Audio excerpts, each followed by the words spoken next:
desortografia. Você já ouviu falar? No vídeo de hoje eu vou explicar o que é esse diagnóstico de aprendizagem, mas antes eu já vou te dizer, se você não está inscrito no canal ainda, se inscreve, ativa o sininho para receber as notificações, porque aqui a gente tem muita informação, muita dica sobre os processos de aprendizagem e seus possíveis diagnósticos.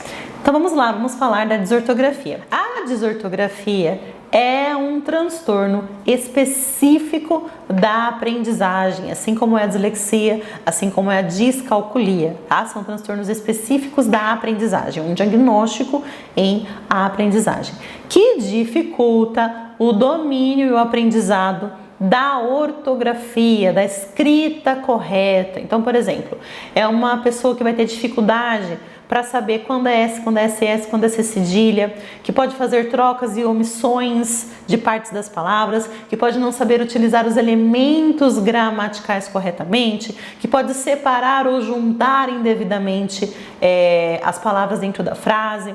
Então é uma escrita de qualidade ruim, né? Uma escrita errada. E aí, por mais que você ensine o jeito correto, por mais que você dê a oportunidade de aprendizagem de tudo isso, de memorização de tudo isso, mesmo assim o escolar continua tendo muitos erros aí durante a sua escrita. Então, é um problema de escrita, da qualidade da escrita correta. Porém, escrever errado, escrever mal, não é uma característica apenas de indivíduos que têm um diagnóstico de desortografia.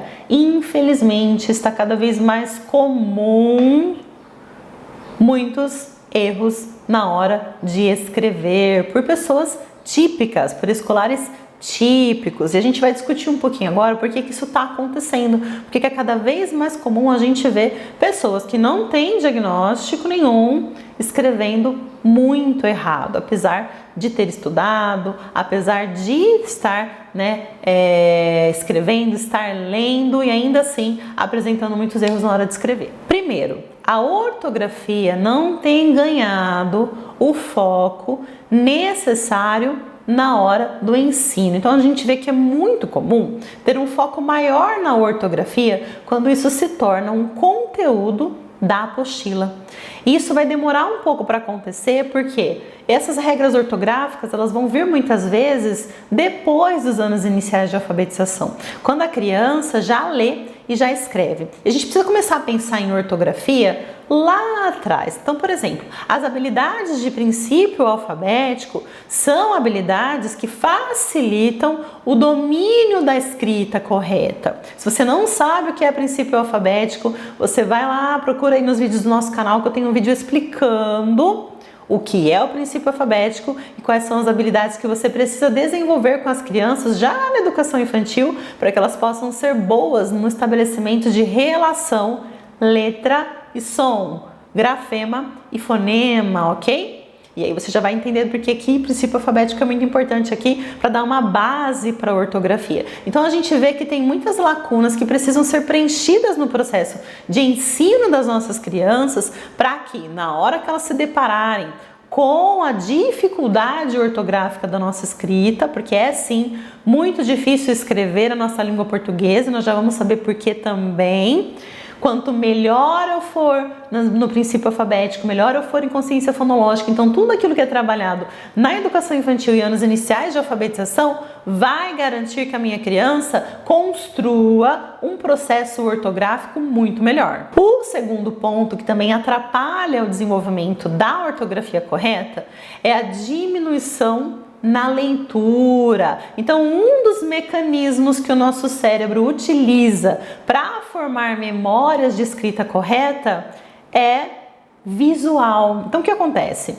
Quando a gente está lá na educação infantil e a gente aprende o C de casa, e a gente vê muitas vezes a palavrinha casa escrita, a gente memoriza que casa é escrita com S, não porque a gente entende a regra, não porque a gente sabe porque aquilo acontece, mas de tanto ver a palavrinha casa, quando eu vou escrever a palavrinha casa, eu sei que a palavra casa, apesar do S ter som de Z, eu vou utilizar a letra S. Tá? Então, um dos mecanismos cerebrais para desenvolver a ortografia correta é a memorização visual dos templates das palavras. Então, quanto mais eu leio, melhor eu vou criar memórias visuais aí das nossas palavras. Então, quanto menos leituras nossas crianças têm, menor fica esse vocabulário de input visual para acessar rapidamente aí como se escreve corretamente essas palavras.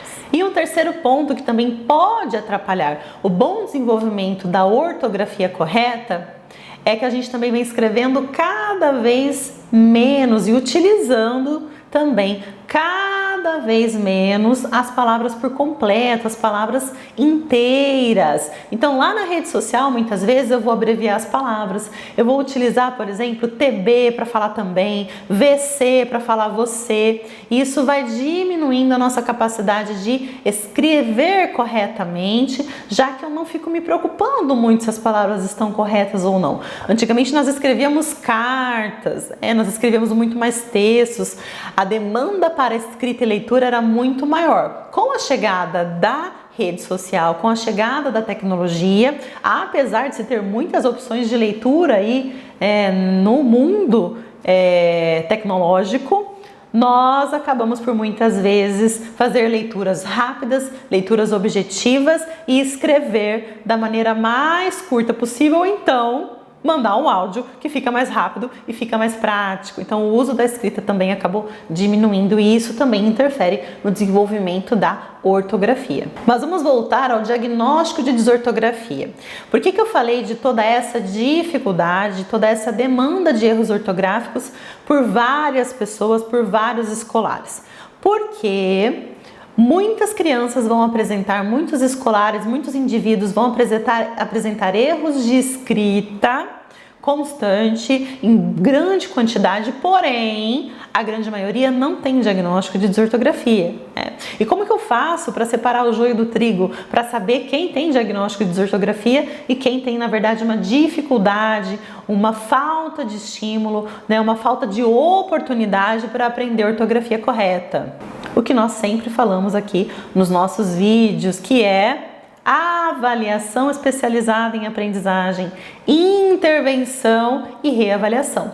Então eu vou avaliar o meu escolar para entender quais são as causas desses erros ortográficos, vou fazer uma intervenção, dando a ele a oportunidade explícita de aprender a escrita correta, de dominar as habilidades de princípio alfabético, de princípio ortográfico, de compreender as regras, sejam essas contextuais ou não. E aí sim, eu reavalio o meu escolar e se ele melhorou, se ele compreendeu, se ele atingiu os objetivos, é uma criança, um escolar, um indivíduo que não tem o diagnóstico de desortografia e que agora vai seguir em frente aí sem ter tantos erros ortográficos. Mas os casos de diagnóstico, a gente sempre diz que não tem uma evolução como esperada, uma evolução mais lenta, ele não consegue atingir os objetivos terapêuticos e a gente vai precisar de uma avaliação multidisciplinar para poder fechar aí o diagnóstico de desortografia.